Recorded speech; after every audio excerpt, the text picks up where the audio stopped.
وسلام على عباده الذين اصطفى خصوصا على سيدنا ومولانا المجتبى وعلى آله الأتقياء وأصحابه البررة الأسفياء. أما بعد، قال الله عز وجل: ألا إن أولياء الله لا خوف عليهم ولا هم يحزنون. ثم قال الله تبارك وتعالى في القرآن المجيد: إن الله وملائكته يصلون على النبي يا أيها الذين آمنوا صلوا عليه وسلموا تسليما. خالق کائنات ارشاد فرما رہا ہے: الا ان اولیاء اللہ لا خوف علیہم ولا هم یحزنون، کہ جو لوگ اللہ تبارک و تعالیٰ کے دوست ہیں، جو اس کے ولی ہیں، ان پر نہ کوئی خوف ہوگا اور نہ ہی وہ غمگین ہوں گے۔ معزز سامعین، اللہ تبارک و تعالیٰ جب کسی انسان سے محبت کرتا ہے، جب کسی انسان کو اپنا محبوب بندہ بنا لیتا ہے، تو نادا ہو جبریلا، وہ جبریل کو ندا کرتا ہے۔ جبریل امین حاضر ہوتے ہیں، مالک کیا حکم ہے؟ اللہ تبارک و تعالیٰ فرماتا ہے: جبریل، اللہ کو فلاں بندے سے محبت ہو گئی ہے، واللہ یحب فلانا، اللہ فلاں بندے سے محبت کرتا ہے۔ جبریل عرض کرتے ہیں: مالک، میرے لیے کیا حکم ہے؟ حکم ہوتا ہے کہ اے جبریل، احببت، تو بھی اس بندے سے محبت کر۔ پھر جبریل امین بھی اس بندے سے محبت کرتے ہیں، اور پھر دنیا کے اندر، آسمانوں کے اندر اس بندے کی شہرت کا ڈنکا بج جاتا ہے۔ یہ اللہ کے اولیاء ہیں۔ موسیٰ علیہ السلام کلیم اللہ ہیں۔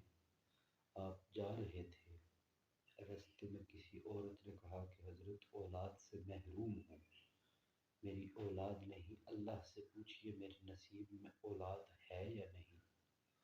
تو موسیٰ علیہ السلام نے جب کلام کیا خالق کائنات کے ساتھ، تو حکم ہوا کہ اے موسیٰ، اس کے حصے میں اولاد نہیں ہے۔ حضرت موسیٰ واپس چلے آئے۔ کچھ ہی عرصہ گزرا، جب واپس اس گھر کے قریب سے گزر ہوا، تو آپ دیکھتے ہیں کہ وہاں پہ چھوٹا سا بچہ وہ کھیل رہا ہے۔ اس عورت کو پوچھا کہ اے عورت، یہ کس کا بچہ ہے؟ تو اس نے کہا یہ تو میرا ہے۔ آپ تو کہتے تھے کہ اللہ نے لکھا نہیں ہے، لیکن اللہ نے عطا کر دیا ہے۔ موسیٰ علیہ السلام اللہ تبارک و تعالیٰ سے ہم کلام ہونے کے لیے کوہ طور پہ جاتے ہیں۔ عرض کرتے ہیں: مالک، سوال کیا تھا کہ اس عورت کے حصے میں اولاد ہے یا نہیں، تو آپ نے فرمایا تھا کہ اولاد نہیں ہے۔ تو اب اس کے گھر بچہ کھیل رہا ہے، ماجرا کیا ہے؟ تو اللہ تبارک و تعالیٰ کی طرف سے یہ حکم ملا کہ آپ اس طرح کریں، ایک انسان کا گوشت لے آئیں، پھر اس کے بعد آپ کو جواب دیا جائے گا۔ موسیٰ علیہ السلام واپس پلٹے، جس کے پاس جاتے گوشت مانگتے تو وہ انکار کر دیتا۔ غرضے کے گھومتے گھومتے یہ اطلاع ملی کہ جنگل میں کوئی فقیر بیٹھا ہے۔ اس کے پاس گئے، جب اس کو بتایا تو اس کو کہا کہ اللہ کو گوشت چاہیے، تو اس نے جسم کے ایک ایک عضو سے ایک ایک بوٹی اتار کے دی۔ تو اس نے کہا کہ ہو سکتا ہے، پتہ نہیں اللہ کو جسم کے کون سے حصے کا گوشت پسند ہوگا۔ جب واپس لے کے پلٹے تو اللہ کی طرف سے یہ حکم آیا کہ اے موسیٰ، گوشت تو آپ کے پاس بھی موجود تھا، آپ بھی دے سکتے تھے، آپ کے پاس موجود تھا، آپ نے نہیں دیا۔ معزز سامعین، یہ بات کرنے کا مقصد یہ ہے کہ جب انسان اپنے آپ کو خالق کائنات کے ساتھ جوڑ لیتا ہے، جب انسان کی کوشش ہوتی ہے کہ میری زندگی کا اٹھنا بیٹھنا چلنا پھرنا اللہ اور اس کے رسول کی رضا کے مطابق ہو، تو تبھی اس کو یہ صلہ ملتا ہے، یہ انعام ملتا ہے۔